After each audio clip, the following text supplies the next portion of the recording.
Hello दोस्तों, welcome to my YouTube channel. और इस वीडियो में मैं एनर्जी के बारे में बात करने वाला हूँ। एनर्जी तो दो प्रकार की होती है, काइनेटिक एनर्जी और एक पोटेंशियल एनर्जी होती है।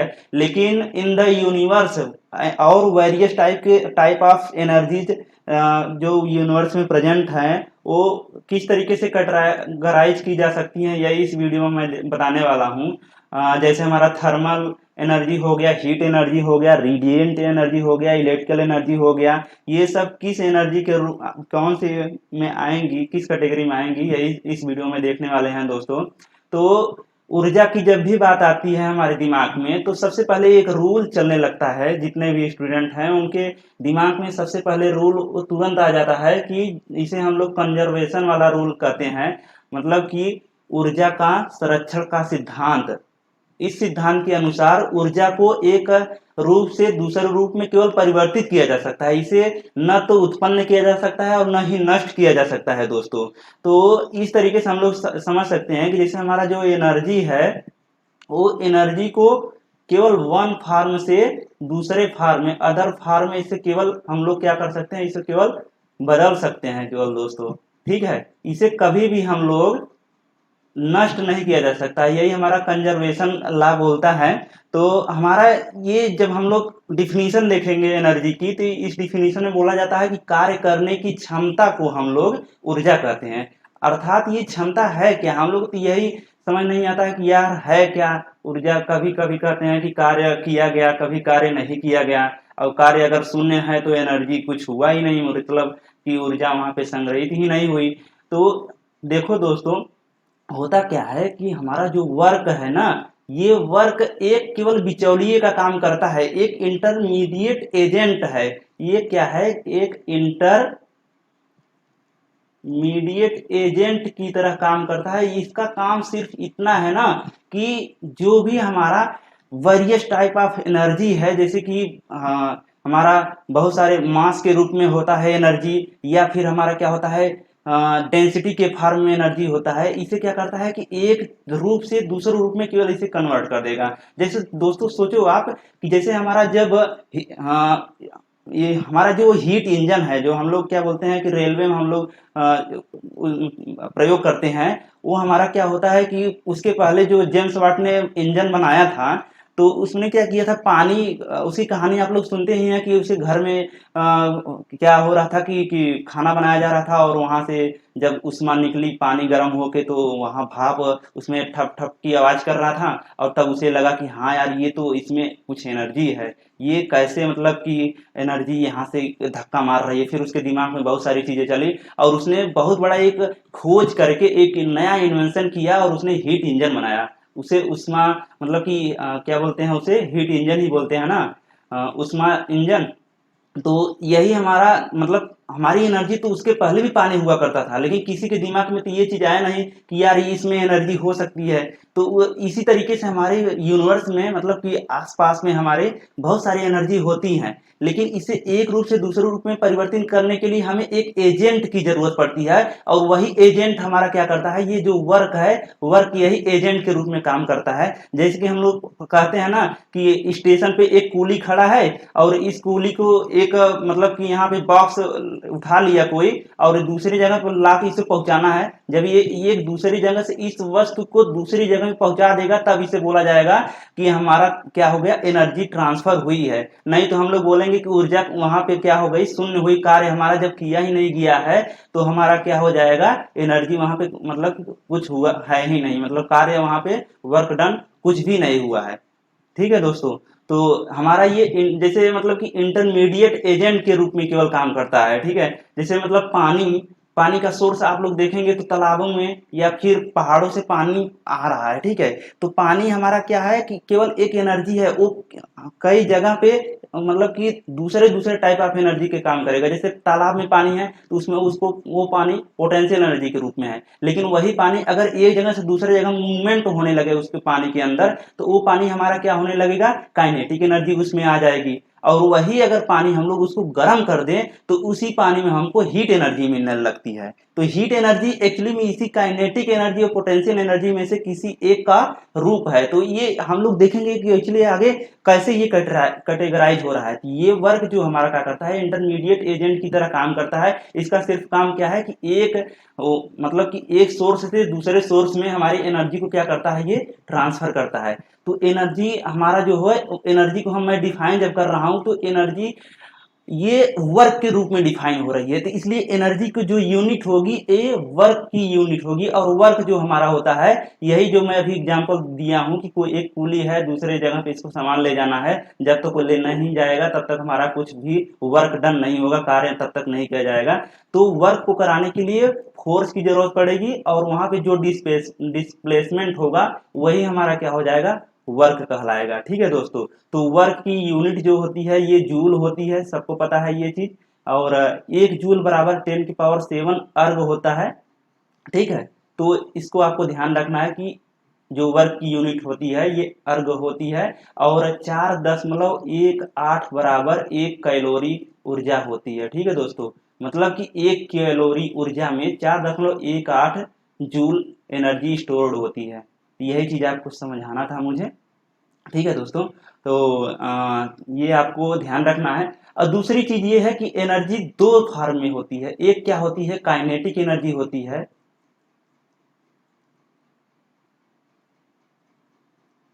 और दूसरा जो हमारा होता है पोटेंशियल एनर्जी होती है। ये दोनों जब भी हमारा ये एनर्जी, जैसे हम लोग अभी मैं हमारा हाइड्रो पावर प्लांट है, ठीक है, तो उसमें हमारा देखो पानी पोटेंशियल एनर्जी के फॉर्म में भी होता है। पहले तो कहीं हम लोग रिजर्वायर में पानी स्टोर करते हैं तो हमारा क्या होता है, पोटेंशियल एनर्जी के फॉर्म में होता है। और वही जब हमारा उसमें पानी जब चलने लगता है, मूवमेंट होने लगता है पानी, तो हमारा क्या हो जाता है, उसमें काइनेटिक एनर्जी आ जाती है। तो जब ये दोनों एनर्जी का जब एडिशन हो जाएगा, जो दोनों एनर्जी एक जगह सम होंगी, तब यही हमारी एनर्जी किसके फॉर्म में होने लगता है, इसी एनर्जी को हम लोग मैकेनिकल एनर्जी बोलने लगते हैं। ठीक है, मैकेनिकल एनर्जी बोलने लगते हैं। जब याद रखना कि काइनेटिक एनर्जी और पोटेंशियल एनर्जी का जब दोनों का योग करेंगे तो हमारा ये क्या हो जाएगा, मैकेनिकल एनर्जी होगा। अब दोस्तों थोड़ा हम लोग देख लेते हैं कि मैकेनिकल एनर्जी क्या है और इलेक्ट्रिकल एनर्जी, मैकेनिकल एनर्जी और काइनेटिक एनर्जी यही दोनों क्या है, यही आपको देखना है। ठीक है, तो पोटेंशियल एनर्जी हम लोग की जब बात करेंगे तो पोटेंशियल एनर्जी की डिफिनेशन ये होती है कि किसी वस्तु की उसकी स्थिति या पोजीशन के कारण उसमें जो ऊर्जा निहित होती है उसी को हम लोग स्थितिज ऊर्जा कहते हैं। ठीक है, तो ये मैंने डिफिनेशन लिख दिया हुआ है। और पोटेंशियल एनर्जी की जो हमारा वो फार्मूला है, ये रो जी एच, अगर डेंसिटी के फॉर्म में होगा तो हम लोग रो से डिनोट करेंगे। और यही हमारा जब इसको पी लिख लीजिए, पोटेंशियल एनर्जी। और जब ये हमारा मास के फॉर्म में होगा तब इसे है एम जी एच बोलते हैं। ठीक है, ये हमारा ग्रेविटेशनल है फोर्स है। ठीक है, और तो ये पोटेंशियल एनर्जी के दूसरे फॉर्म में है, मतलब ये हमारा जैसे केमिकल एनर्जी हुआ, ये मास के रूप में होता है। जैसे कि हमारा फॉसिल फ्यूल हो गया, पेट्रोल हो गया, कोयला हो गया, बायोमास हो गया, बैटरी जितनी हो गई, ये सब हमारे इसमें क्या होते हैं, पोटेंशियल एनर्जी होता है। ये एक तरीके से क्या होता है कि इसके एटम में, मालिक्यूल में हमारा क्या होता है कि इनके हीट एनर्जी इसमें होती, मतलब इसमें होती है जब इसमें इनका रिएक्शन, जब तक इसमें रिएक्शन नहीं होगा, मतलब पेट्रोल है ना, इनके एटम में आपस में जब रिएक्शन होता है तब ये हमारी एनर्जी उत्पन्न होती है। ठीक है, इसी तरीके से हमारा क्या है, दूसरा जो एनर्जी है ये न्यूक्लियर एनर्जी है। तो न्यूक्लियर एनर्जी होता है कि जो न्यूक्लियस में जो भी एनर्जी होल्ड होती है वो हमारी क्या हो जाती है, न्यूक्लियर एनर्जी होता है। जैसे हमारा फॉसियल फ्यूल फ्यूजन हो गया और फ्यूजन हो गया, ये दोनों आपको एग्जांपल मिल जाएंगे। इसी तरीके से हमारा तीसरा स्टोर्ड मैकेनिकल एनर्जी, जैसे कि मतलब आपने रबर का ध्यान दिया होगा, रबर है, ठीक है, और गिलोली हम लोग बचपन में खेलते हैं, तो वहाँ पे क्या होता है कि सब्सटेंस में क्या होता है, एनर्जी स्टोर्ड होती है। और ये उसको जब हम लोग स्ट्रेच्ड करेंगे या फिर इसको कंप्रेस करेंगे तो वहां से एनर्जी रिलीज होती है। और वही एनर्जी हमारी क्या होती है, उसमें एटम में उसकी पोजीशन के कारण वो एनर्जी स्टोर है। ठीक है, उसकी पोजीशन या उसके मास के फॉर्म में एनर्जी स्टोर्ड है, इसीलिए हम लोग उसको स्टोर्ड मैकेनिकल एनर्जी के फॉर्म में बोलेंगे। जैसे कि स्प्रिंग हो गया, सबसे अच्छा एग्जाम्पल स्प्रिंग है। आप लोगों ने बहुत न्यूमेरिकल स्पेस सॉल्व किया होगा उसमें, इंटर वाले एग्जाम में। ठीक है दोस्तों।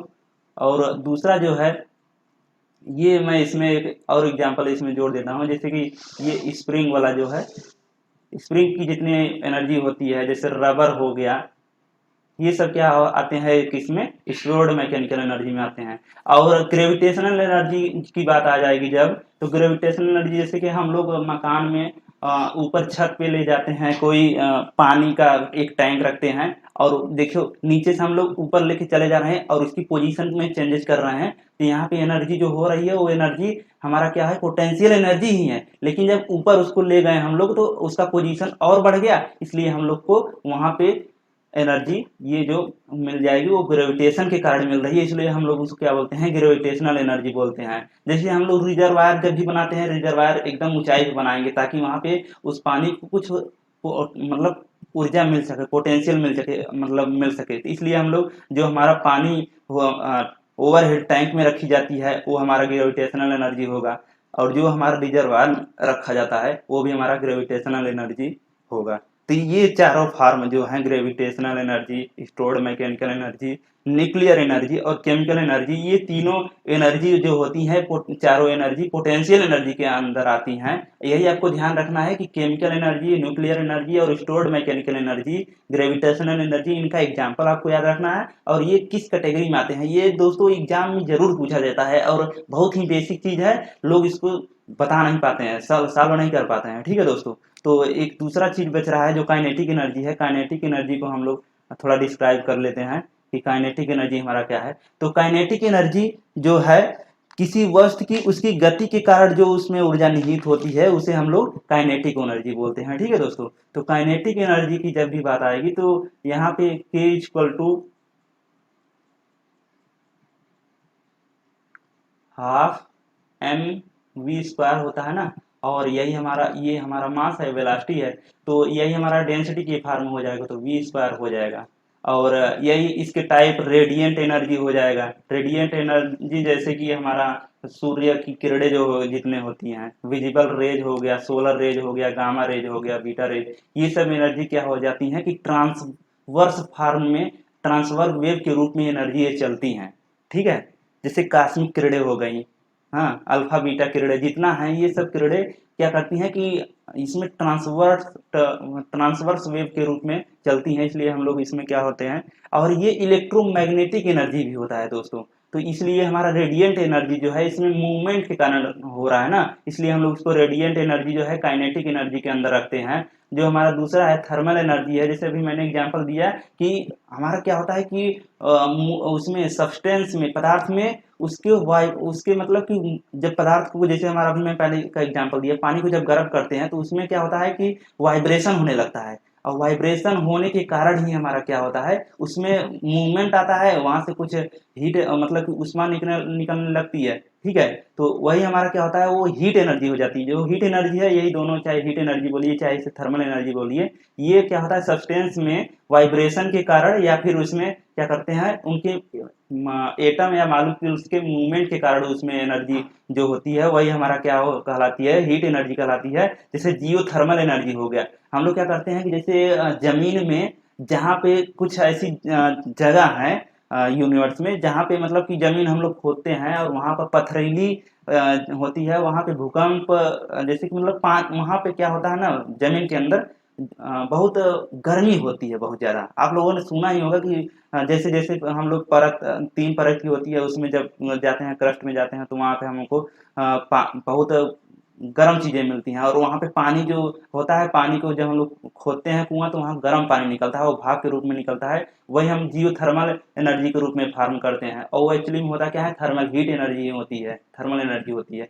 और आपने सुना होगा MHD, magneto hydro dynamic generator, उसमें क्या होता है, प्लाज्मा होता है। प्लाज्मा वो जानते हैं आप, गर्म के फॉर्म में होता है, जैसे लावा। तो वो वहां से हम लोग क्या करते हैं कि वो हीट एनर्जी के रूप में होता है, और वहां से हम लोग मतलब कि ये एनर्जी जो होती है, हीट एनर्जी, ये काइनेटिक एनर्जी क्या आएगी। इसमें क्या होता है कि एटम के वाइब्रेशन और मूवमेंट के कारण हो रहा है, इसलिए हम लोग इसमें इसे काइनेटिक एनर्जी के अंदर रखते हैं। तीसरा जो है मोशन, मतलब कि कोई हमारा क्या है, सब्सटेंस है, वेलोसिटी है, जैसे मैं दौड़ के गया कहीं पे, तो हमारा ये क्या हो जाएगा, ये काइनेटिक मेरे दौड़ने के कारण हो रहा है। जैसे पानी है, पानी एक जगह से दूसरी जगह जा रही है, तो मतलब कि सब्सटेंस के मोशन के कारण जो मतलब एनर्जी होती है उसे मोशन एनर्जी बोलते हैं। जैसे हमारा हवा सबसे बढ़िया एग्जाम्पल, ठीक है। हाइड्रो पानी, पानी टरबाइन जो है, पानी जब मूव कर रहा है तभी तो पानी का टरबाइन वहां पे मूव कर रहा है। हवा जब चल रही है तभी तो विंड टरबाइन मूव कर रहा है। इसलिए इसको हम लोग काइनेटिक एनर्जी के अंदर रखते हैं।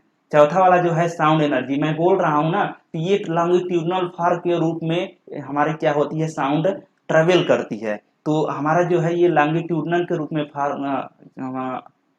मतलब कि मूव कर रही है, एक जगह से दूसरी जगह जा रही है, तो इसलिए हम इसको काइनेटिक एनर्जी के रूप में इस वाले कैटेगरी में रखते हैं। और जो हमारा पांचवा है इलेक्ट्रिसिटी, इलेक्ट्रिसिटी का देखो कितना बढ़िया, मतलब इलेक्ट्रिसिटी जो है दोस्तों, ये इलेक्ट्रिकल एनर्जी जो है ये काइनेटिक एनर्जी के अंदर आती है। ये थोड़ा सा कंफ्यूजन, मतलब कभी कभी ये होता है यार कि इलेक्ट्रिकल एनर्जी में ही जितने एनर्जी हैं सब एक दूसरे में कन्वर्ट होती है ना, एक रूप से दूसरे रूप में परिवर्तित होती हैं। तो ये इलेक्ट्रिकल एनर्जी जो है ये काइनेटिक एनर्जी के अंदर आती है। कभी भी ये बहुत ही आपको ध्यान रखना है कि इलेक्ट्रिकल एनर्जी जो होता है ये इलेक्ट्रॉन्स जो होते हैं ना, इलेक्ट्रॉन्स का मूवमेंट होता है, एक जगह से दूसरी जगह इलेक्ट्रॉन्स मूव करता है। इसलिए इसमें जो होता है हमारा क्या होता है कि न्यूक्लियस में तो है नहीं ये इलेक्ट्रॉन, न्यूक्लियस के बाहर होता है इलेक्ट्रॉन, और यही हमारा क्या हो गया, ये सब्सटेंस में मूव करने लगता है। और इसी मूवमेंट के कारण हमारा क्या होता है, ये इलेक्ट्रॉन क्या है, इसमें देखो डिफिनीशन में भी one point two other point ये मूव करता है। इसलिए हम लोग इलेक्ट्रिकल एनर्जी जो है ये काइनेटिक एनर्जी के रूप में इस वाले कैटेगरी में रखते हैं दोस्तों। तो उम्मीद करता हूँ यहीं पे मैं इस वीडियो को समाप्त करता हूँ, और दूसरे वीडियो में मिलेंगे हम लोग। और लास्ट तक वीडियो को देखने के लिए आप सभी का बहुत बहुत धन्यवाद दोस्तों, धन्यवाद, थैंक यू।